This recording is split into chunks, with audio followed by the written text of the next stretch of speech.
आइए खुदावंद के ज़िंदगी बख्श कलाम मुक़द्दस में चलते हैं। ईमाल की किताब और उसका दूसरा बाब और उसकी हम 40वीं आयत से पढ़ेंगे। ईमाल की किताब और उसका दूसरा बाब और उसकी 40 आयत में जो मरगूम है, नया ऐदनामा। और उसने और बहुत सी बातें जिता जिता कर उन्हें ये नसीहत की कि अपने आप को इस टेढ़ी कौम से बचाओ।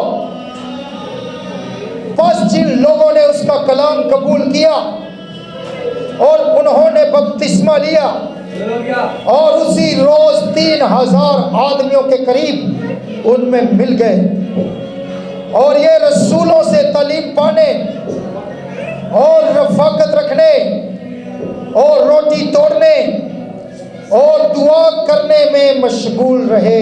सब कहे आमीन। तशरीफ रखें। यहाँ पर इब्तदाई कलीसिया के 4 सतूनों का जिक्र है, मेंशन किया गया है और ये 4 सतूनों पर कलीसिया कायम हुई। बाइबल मुकद्दस में लिखा है 42वीं आयत में, और ये रसूलों से तालीम पाने और रफाकत रखने में और रोटी तोड़ने में और दुआ करने में मशगूल है। 4 बातें हैं। 4 दीवारों पर घर बनता है, 4 पिलर्स के ऊपर घर बनता है। 4 पिलर्स ना रखे जाए तो छत नहीं डलता है।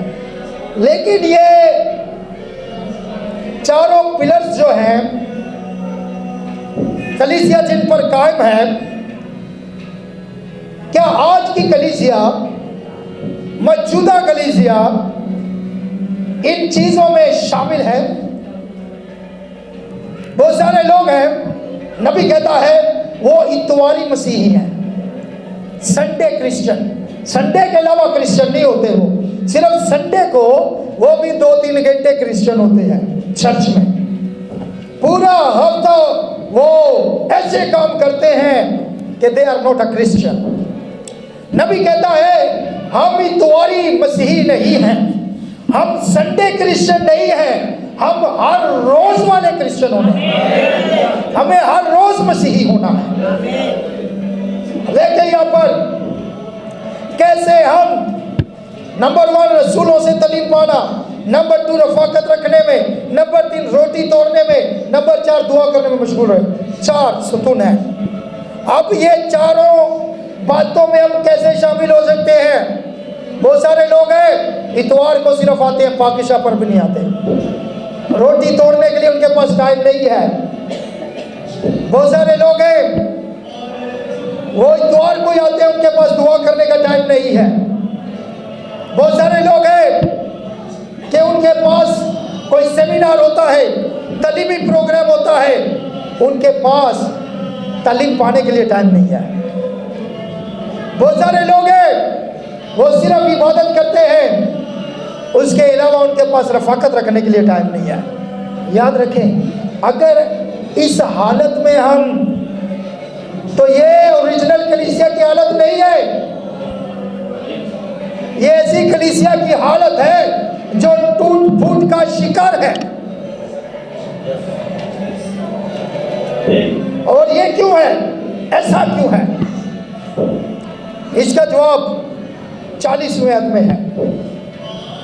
बाइबल में लिखा हुआ है और उसने और बहुत सी बातें जिता जिता कर, देखिए बहुत सारी बातें की गई और बड़ी सख्त बातें की गई और उन्हें जिता जिता कर कहा गया, उन्हें नसीहत की, नसीहत कि अपने आप, देखिए ये नसीहत है, रसूलों की नसीहत है। अगर बाप अपने बच्चे को नसीहत करता है तो बाप को बच्चे से मोहब्बत होती है। माँ अपने बच्चे को नसीहत करती है तो माँ को बच्चे से मोहब्बत होती है। अगर आपका लीडर आपको नसीहत करता है तो उसके पीछे कोई रीज़न होता है, आपसे मोहब्बत होती है। अगर आपका पास्टर आपको नसीहत करता है तो उसके पीछे रीज़न है। यहाँ पर रसूल खुद नसीहत कर रहे हैं। खुदावंद यीशु मसीह के शागिर्द या पीटर ने फर्स्ट वॉच किया और पहले पैगाम के अंदर वो नसीहत कर रहा है, लिखा और उसने और बहुत सी बातें जिता जिता कर उन्हें ये नसीहत की। क्या नसीहत की है? चंदा ज्यादा दिया करो। क्या नसीहत की है? बाइबल कहती है अपने आप को इस टेढ़ी कौम से बचाओ। बड़ी खास बात है। टेढ़ी कौम से, टेढ़े लोगों से, टेढ़ी रफाकत से, टेढ़े फैमिली से, टेढ़े दोस्त से, टेढ़े बहन भाइयों से, टेढ़े रिश्तेदारों से, टेढ़े पादरियों से, टेढ़े बिशपों से, टेढ़ी कौम से अपने आप को बचाओ।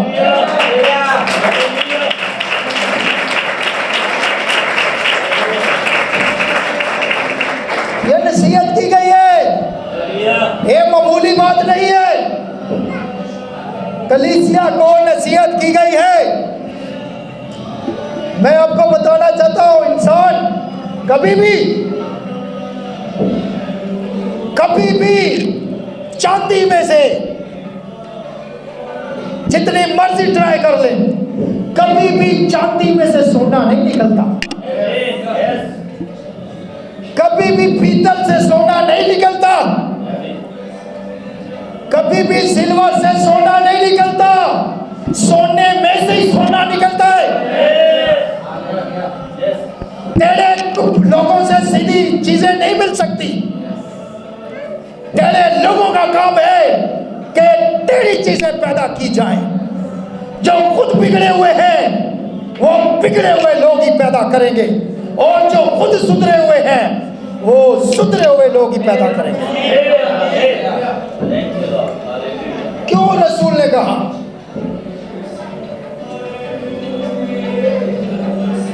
इस टेढ़ी कौम से अपने आप को बचाओ। अब बचाने के लिए यहां पर रसूल नहीं जाएगा आपके साथ, यहां पर पीटर नहीं जाएगा, ये एंड्रयू नहीं जाएगा, ये इंटरनिकल नहीं जाएगा आपको बचाने के लिए। यहां पर आपका पास्टर नहीं जाएगा। बाइबल कहती है इस टेढ़ी कौम से अपने आप को खुद बचाओ। हर वक्त तो माँ बाप भी साथ नहीं रहता है। कितना पहरा दिया जाए बच्चों पे, कोई नहीं दे सकता है।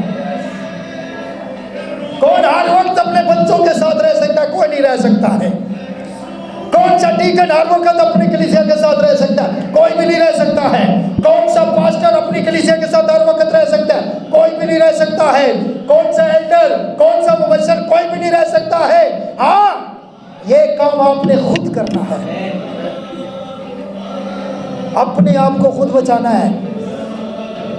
उस टेढ़ी कौम से बचाओ। रफाकत, उस टेढ़ी कौम से रफाकत छोड़ी जाए, टेढ़े लोगों से रफाकत छोड़ी जाए, टेढ़े लोगों से फेलोशिप खत्म की जाए। मैं ये नहीं कह रहा कम की जाए, मैं ये नहीं कह रहा कि आप रखें, नहीं।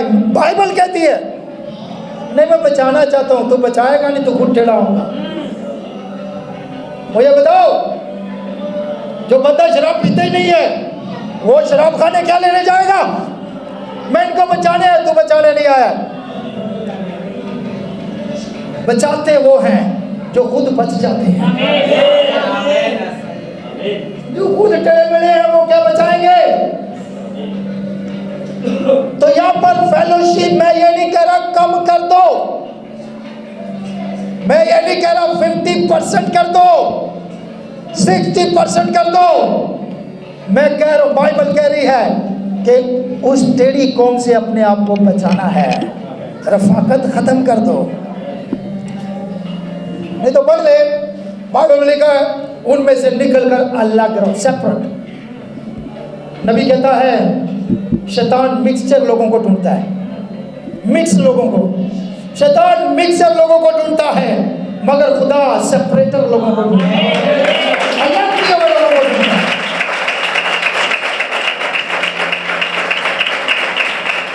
अब डिपेंड करता है ऊपर। नबी कहता है मैं किसी दरख्त के नीचे बैठकर अकेला खड़ा हो जाऊंगा और पानी में भिगो भिगो कर रोटी खा लूंगा। पानी में भिगो भिगो कर रोटी खा लूंगा, मगर मैं गलत रफाकत में नहीं जाऊंगा। मैं सच्चाई के साथ खड़ा होऊंगा, मैं कलाम के साथ खड़ा हो जाऊंगा। मेरे भाइयों, मेरी बहनों, मेरे अजीजों, यहाँ पर पतरस रसूल जो है वो नसीहत कर रहा है। अब इस नसीहत को सीरियस लें। मैंने मैसेज दिया था 31 को रात को कि कलाम को हल्का नहीं लेना चाहिए, कलाम को हल्का मत ले। यहाँ पर बाइबल में लिखा हुआ है, जिन लोगों ने जो टेढ़ी रफाकत से बच गए, पर जिन लोगों ने उसका कलाम कबूल किया, सबकी बात नहीं है, सारे लोग कलाम कबूल नहीं करते हैं, कई कीड़े निकालते हैं, कई जो है वो उसे कबूल करते हैं, कई उस पर तबसरा करते हैं, कई उसका गलत मीनिंग्स निकालते हैं। रफाकत बड़ी ख़ास चीज़ है, खुदा रफाकत को पसंद करता है। इसलिए खुदावन खुदा ने, खुदा वाहिद है और खुदा ने अपनी सूरत और शबीह पर, फरिश्ते नहीं, बाइबल पढ़ ले, खुदा ने अपनी सूरत और शबीह पर, जानवर नहीं, खुदा ने अपनी सूरत और शबीह पर इंसान को बनाया, अपने जैसा इंसान बनाया। किस लिए? ताकि उसके साथ रफाकत कर सके। और जब तक आदम खुदा की रफाकत में रहा, जब तक हवा खुदा की रफाकत में रही, जब तक खुदा, बाइबल कहती है खुदा ठंडे वक्तों में उनसे फेलोशिप करता था, खुदा उनके साथ बातचीत करता था। और जब तक वो खुदा की रफाकत में रहे वो महफूज रहे। और जैसे ही हवा ने उस टेढ़े शख्स से, शैतान से रफाकत की, वैसे खुदा की हजूरी से अलग हो गई। इसका मतलब है कि टेढ़े लोगों से रफाकत करके या टेढ़े लोगों के साथ रहकर इंसान टेढ़ा होता है। सीधे लोगों के साथ सीधा होगा। अब बात बड़ी खास है, कई लोग बड़ी बात करते हैं, मैं पहले ऐसा था, मैं ऐसा था, मैं वैसा था, लेकिन अब खुदावंत के फजल से मैं चेंज हो गया हूँ। तो चेंज किया किसने है तुझे? चेंज तुझे खुदावंत की रफाकत ने किया है। जब से आपकी यीशु के साथ रफाकत हो गई है। शागिर्दों के बारे में वो कहते हैं, फकीह, फरीसी और सिपाही, इनकी लैंग्वेज चेंज हो गई है। लैंग्वेज खुदावंत चेंज करने की कुदरत रखता है। हर माँ बाप परेशान है कि मेरे बच्चे की लैंग्वेज खराब हो गई है, मेरे बच्चे की लैंग्वेज ठीक नहीं है, ये लैंग्वेज कैसी बोलते हैं। बीवी शोर से परेशान होती है, मेरा शोर कैसी लैंग्वेज बोलता है। और आपको पता है अल्फाज मार डालते हैं, बाइबल कहती है लफ्ज़ मार डालते हैं। बाज़ औक़ात औरतें लफ्ज़ों की वजह से अंदर से ख़त्म हो जाती हैं, क्योंकि शोर जो है वो ऐसे अल्फाज बोलते हैं, शोर जो है वो ऐसे लफ्ज़ अदा कर देते हैं जिसकी वजह से बैरूनी तौर पर तो औरत जिंदा होती है, मगर अंदरूनी तौर पर वो ख़त्म होती है। इसी तरह से औरतें भी ऐसे लफ्ज़ बोल जाती हैं कि शोर का दिल टूट जाता है। और आप देखें बाज़ औक़ात मर्द हज़रात बीवी को मारते नहीं हैं, उसको फिजिकली मारते नहीं हैं, मगर नफ्सियाती तौर पर ऐसी बातें कर देते हैं कि वो रोना शुरू कर देती है। शायद वो मार से भी इतना ना रोए जितना वो ऐसे टेढ़े अल्फाजों की वजह से रोती है, गलत अल्फाज की।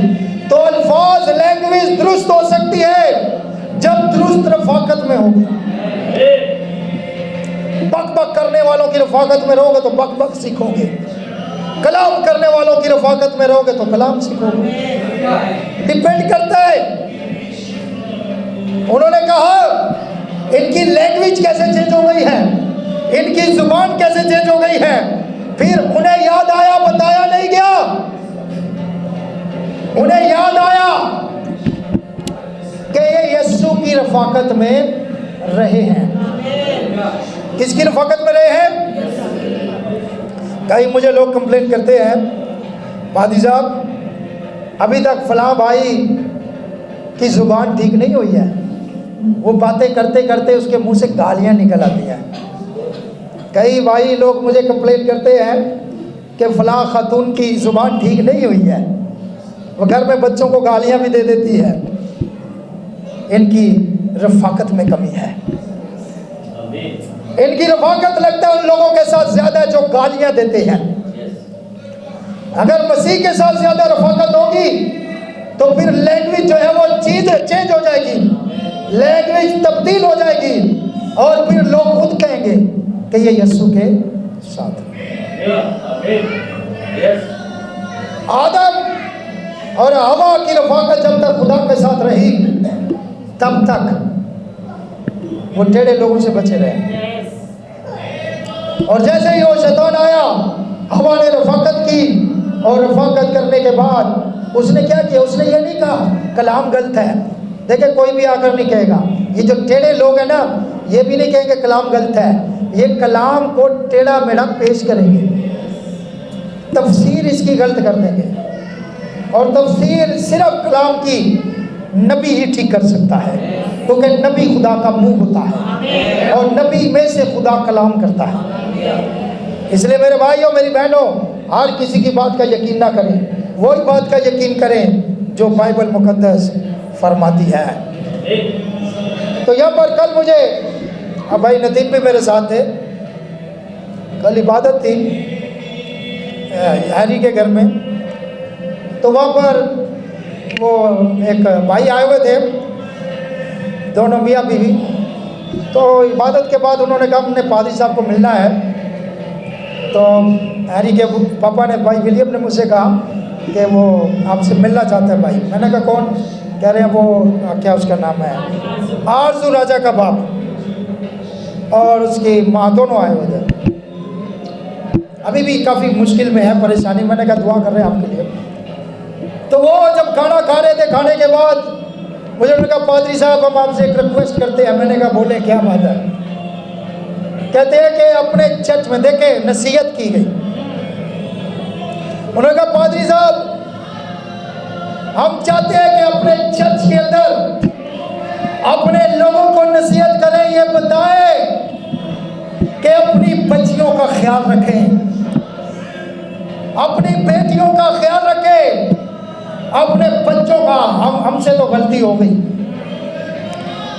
लेकिन हम हर जगह पर जाकर बता रहे हैं कि अपनी बच्चियों को इस टेढ़ी कौम से बचाओ, अपनी बेटियों को इन टेढ़े लोगों से बचाओ।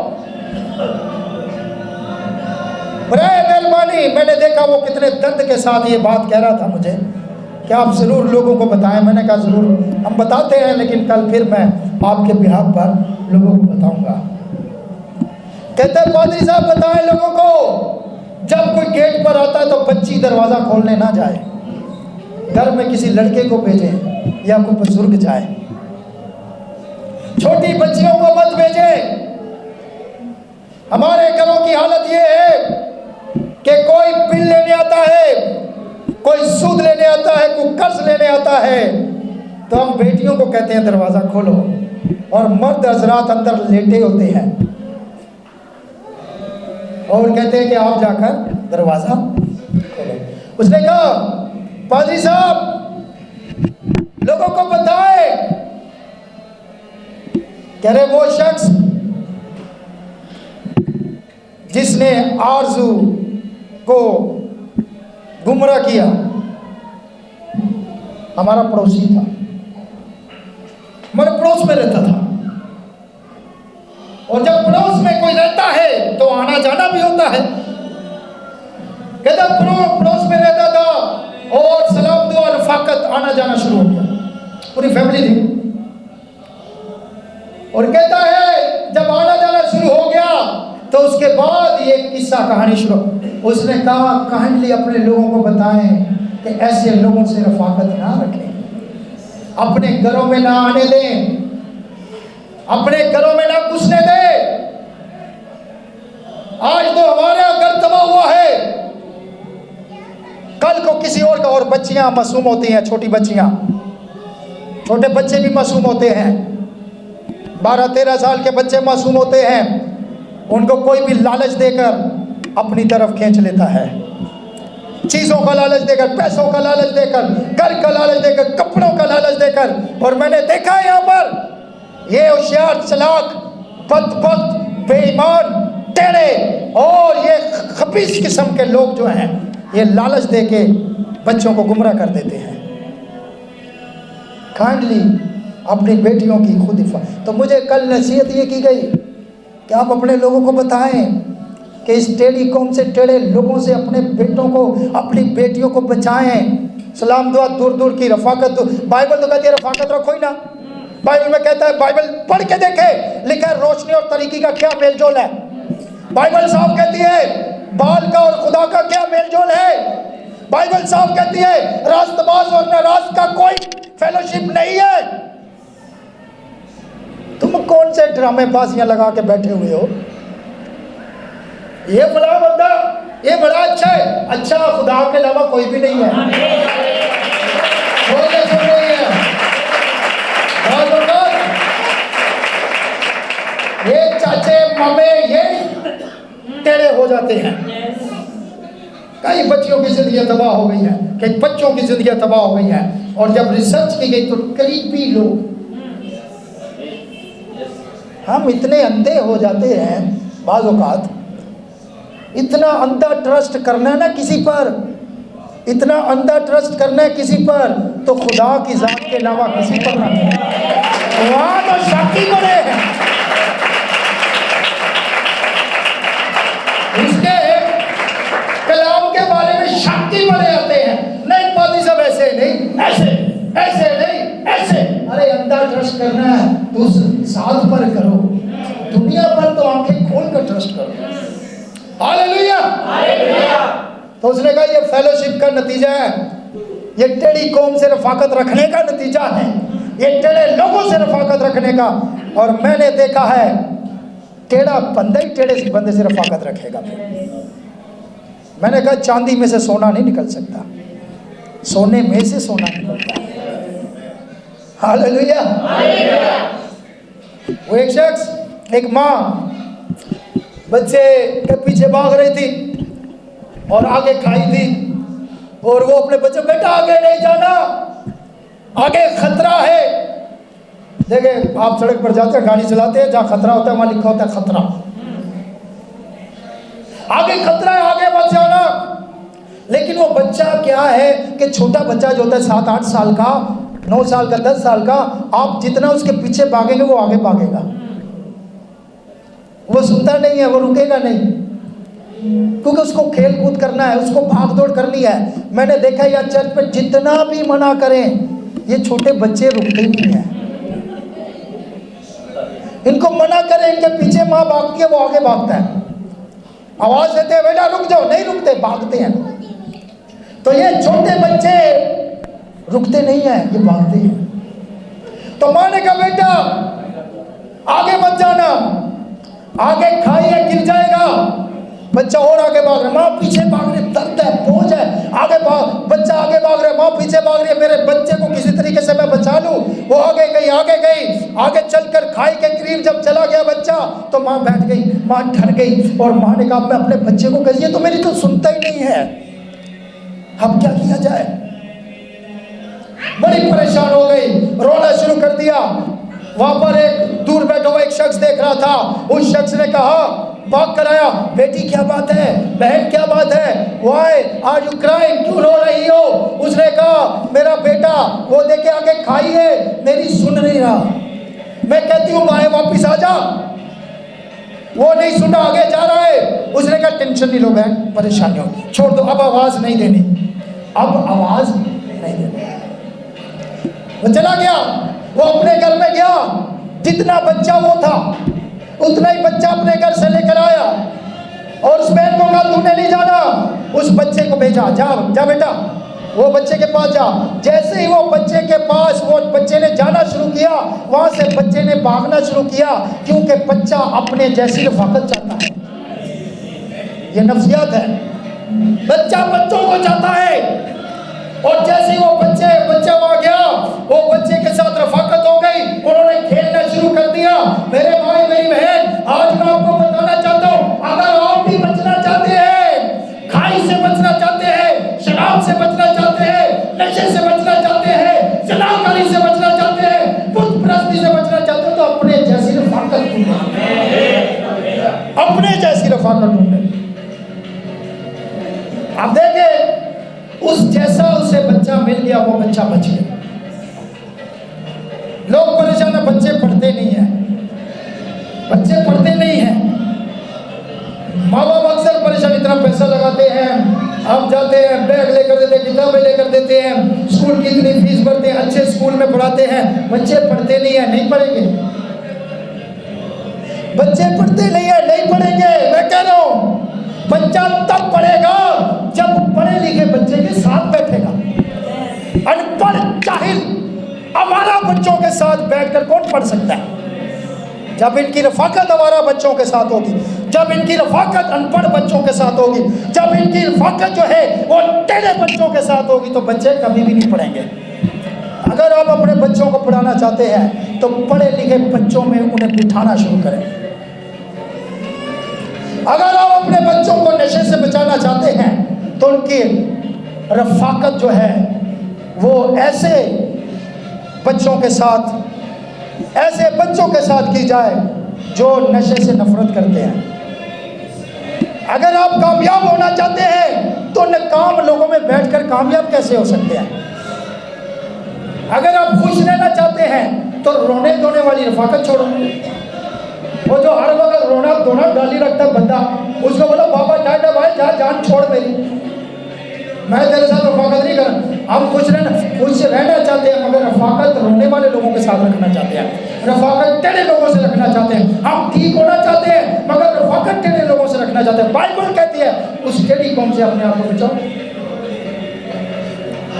अगर रफाकत आप ठीक रखेंगे, तरक्की करना चाहते हैं तो तरक्की याफ्ता लोगों में बैठे। यकीन जाने, सिर्फ बैठने से अगर कोई तरक्की कर जाता है तो कहते हैं उसे हसद ना करो। अगर कोई कामयाब हो जाता है तो उसके कीड़े ना निकालो। अगर कोई तरक्की कर गया है तो उससे चलो ना, जेलसी ना करो, उससे दोस्ती करो, उससे रफाकत करो, उसके साथ फेलोशिप करो और उससे कामयाबी के गुर सीखो। और यकीन जाने, रफाकत में रहने से ऑटोमेटिकली, मैंने ऐसे अनपढ़ लोग देखे, चिट्टे अनपढ़, जिसको चिट्टे अनपढ़ कहते हैं ना वो, लेकिन गोरों के साथ रहने के बाद वो ऐसी इंग्लिश बोलते हैं कि हम भी नहीं बोल सकते, पढ़े लिखे भी नहीं बोल सकते। कैसे सीख ली? या बच्चे 10-10 साल धक्के खा के स्कूल के नहीं सीख पाते। क्यों? रफाकत ठीक लोगों के साथ नहीं है। तो वो अनपढ़ लोग जिनको ज़रा भी इंग्लिश नहीं आती थी, वो कैसे अंग्रेज़ों में रहकर आज बेहतरीन इंग्लिश बोलते हैं। किसका असर है? रफाकत का, फेलोशिप का। मेरे भाइयों, मेरी बहनों, मेरे अज़ीज़ों, जब तक अपनी ठीक रफाकत, यहाँ नसीहत की गई है कि टेढ़ी कौम से रफाकत छोड़ो, रसूलों से, यह लिखा है रसूलों से, ये नहीं जो मर्जी आया एरा वगैरह नत्तू वगैरह कोई भी पादरी आज, रसूलों से। और अभी हमने गीत गाया, हमारी तो बुनियादी नबियों और रसूलों के ऊपर है। हमारे पास तो नबियों का कलाम है, रसूलों का कलाम है। और जिन्होंने कलाम को कबूल किया उन्होंने रसूलों से रफाकत रखनी शुरू कर दी। क्या सब कहेंगे आमीन? क्या सब कहेंगे हालेलुया? तो बड़ा सादा सा फार्मूला है कि अगर कामयाब होना चाहते हैं तो रफाकत कामयाब ढूंढ लें। अगर आप आपके बच्चे पढ़ना चाहते हैं तो पढ़े लिखे बच्चों में बैठे, कामयाब बच्चों में बैठे। अब मैं आपको बताना चाहता हूँ, हम भी, खुदा ने आदम को बनाया खुदा का बेटा, खुदा के साथ जब तक उसकी फेलोशिप रही वो ठीक रहा, लेकिन जब शैतान के साथ फेलोशिप हुई, पहले हवा की फिर आदम की, और वो खुदा से दूर दूर दूर मौत की तरफ जा रहे थे, खाई में गिरने जा रहे थे, ये मौत की खाई में जा रहे थे। और अब मैं आपको बताना चाहता हूँ कि बाइबल मुकद्दस कहती है खुदा ने यही फार्मूला इस्तेमाल किया, खुदा ने यही फार्मूला इस्तेमाल किया। उसको पता, मैं अपने बच्चे को, खुदा ने कलाम की आदम के फल नहीं खाना, बच्चा दूर भाग रहे, खा लिया। किसने खिलाया? हवा ने। क्यों खाया? बस इसने बहका दिया मुझे। हवा को पूछा किसने खिलाया? सामने, शाम के अंदर शैतान था। क्या है? खुदा कह रहा है कि आगे नहीं जाना, इंसान आगे जा रहे हैं। चलते चलते खुदा ने फिर नबियों को भेजा, खुदावंद खुदा ने अपने नबी भेजे कि मेरे बच्चे को बचाया जाए। नबी भी कहते रहे और बच्चा आगे भागता रहा, मौत में जाते रहे। और बाइबल मुकद्दस कहती है खुदावंद खुदा ने अंबिया असगर, अंबिया अकबर और बड़े बड़े रसूल, नबी, पैगंबर भेजे ताकि मेरा बच्चा बच जाए, मेरा बच्चा खाई में ना जाए। और फिर जब बच्चा नहीं सुन रहा था, बच्चा जो है बाप की नहीं सुन रहा था, खुदा की नहीं सुन रहा था, तो फिर खुदा खुद जो है बच्चे के जैसा बन के आ गया,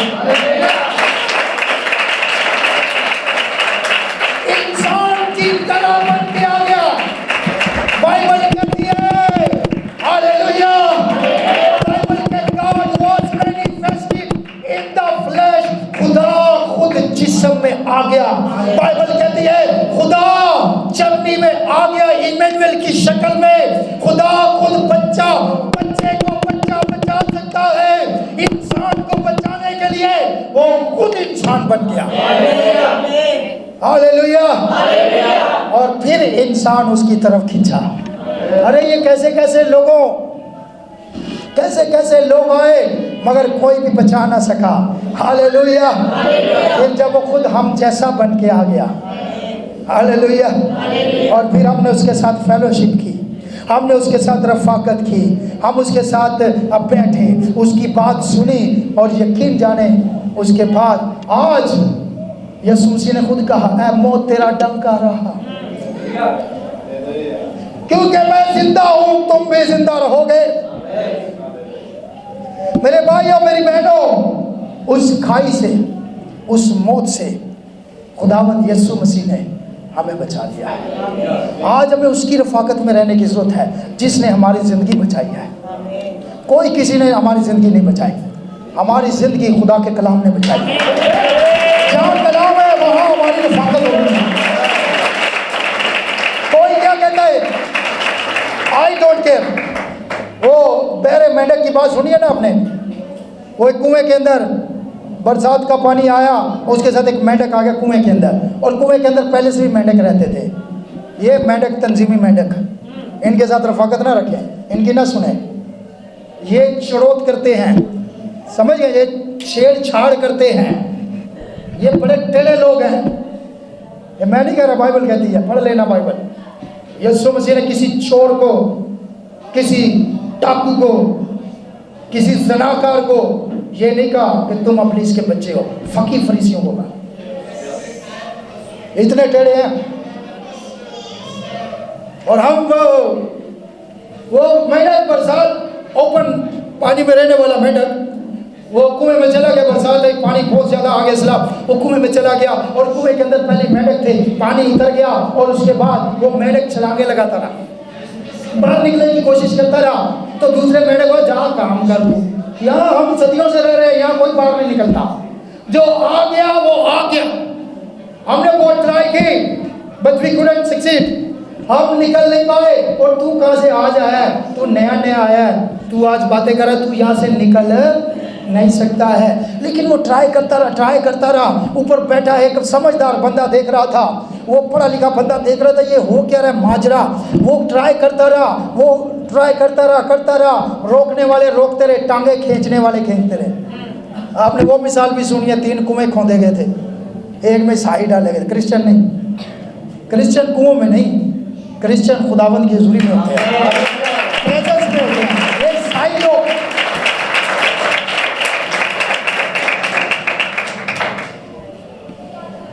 क्रिश्चियन बिलीवर को कहते हैं। तो वो आपको पता है ना, सारे हिंदू भी निकल गए, मुसलमान भी निकल गए। इनके ईसाइयों का पूछा, कह रहे इनके ऊपर ढक्कन ही नहीं देना। यार क्यों? कह रहे यार उनके ऊपर ढक्कन दे दो, क्योंकि वो इतने उनकी रफाकत आपस में स्ट्रॉन्ग है कि वो एक दूसरे को निकाल देंगे। एक ऊपर चढ़े, एक ने कंधों पर खड़ा किया, दूसरा उसके कंधों पर खड़ा हुआ, वो एक ऊपर गया, ऊपर से हाथ लटकाया और उसने एक को पकड़ा, दूसरे ने नीचे से सपोर्ट दी, तीसरे ने नीचे से सपोर्ट दी, एक एक करके सारे निकल गए। उनका यार ये निकल जाएंगे, इन पे ढक्कन दो, इनको ढक्कन बंद करो। हिंदुओं के अंदर भी है भाई, मिसाल बनी हुई है, समझाने के लिए मिसालें ही होती हैं।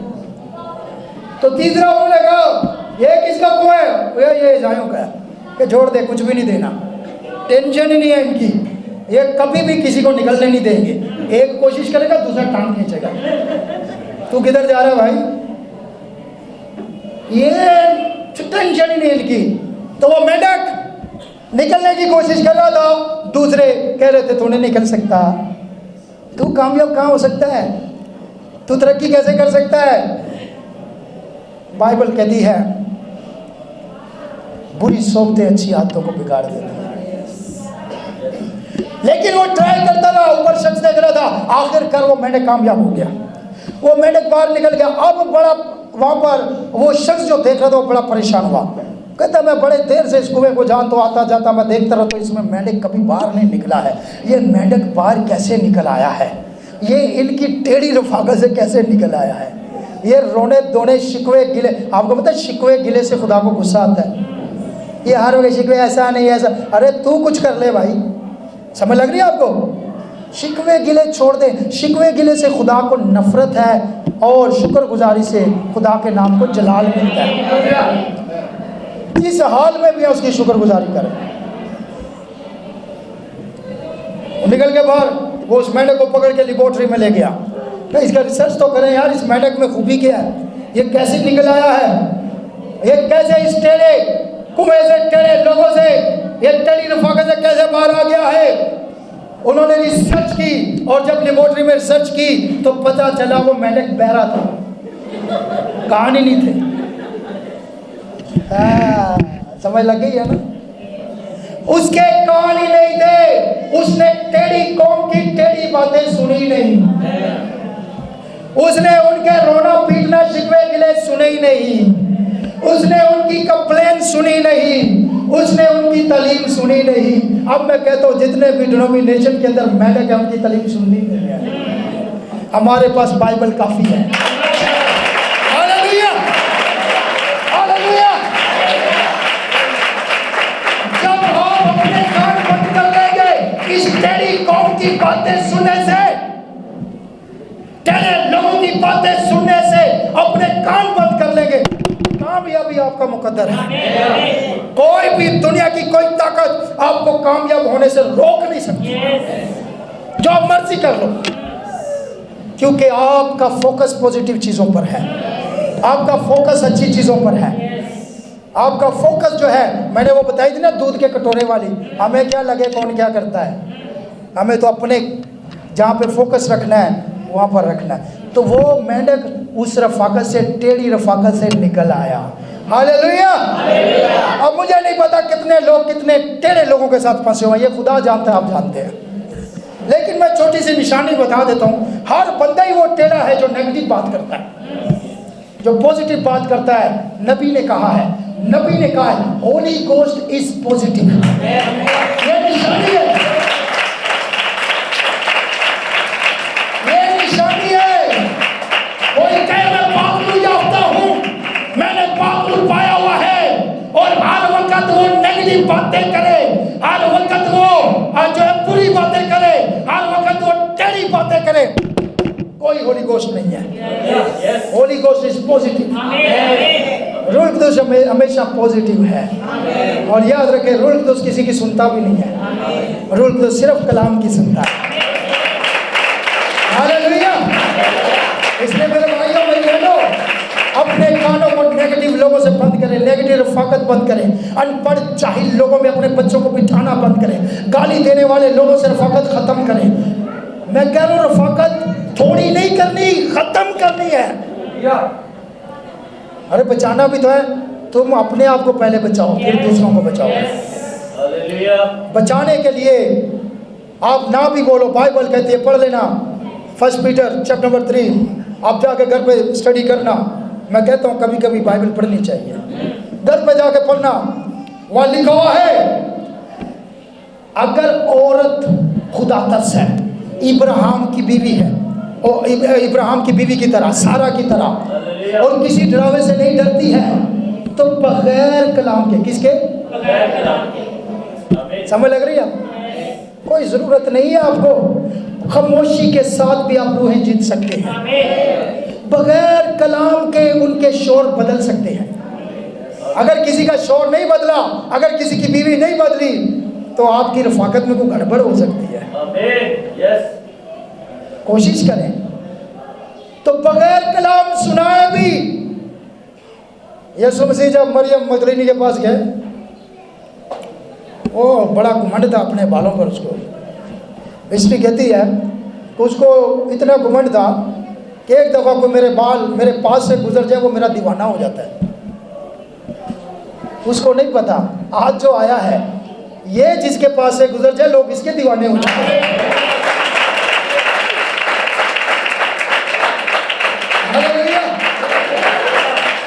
यीशु मसीह आया जीसस मूवी में थोड़ा फिल्माया गया, यीशु मसीह ने कुछ भी नहीं कहा, सिर्फ हाथ रखा है। हालेलुया। मेरे भाई और मेरी बहनों, मेरे अजीजों, आपके अंदर मसा होना चाहिए, आपके करैक्टर ऐसा होना चाहिए। जैसे ही हाथ रखा उसने अपने आप को गुनाहगार महसूस किया और उसने तौबा कर ली। तो बगैर कलाम के रफाकत, फेलोशिप जैसे ही रखेंगे वैसे ही बनेंगे। नबी कहता है, आखिरी बात, नबी कहता है कुत्ती के साथ लेटकर, ऐसे लिखा हुआ है, मैंने इसीलिए साफ नहीं दिया, कुत्ती के साथ लेटकर या कुत्ते के साथ रफाकत रख के वो चिचड़ नहीं चढ़ेंगे तो और क्या चढ़ेंगे। नबी ने कहा अपनी रफाकत देखो यार, वे गंदे बंदे के साथ रफाकत रख के तो कोई ना कोई कीड़ा, कोई ना कोई चिचड़ चढ़ ही जाएगा।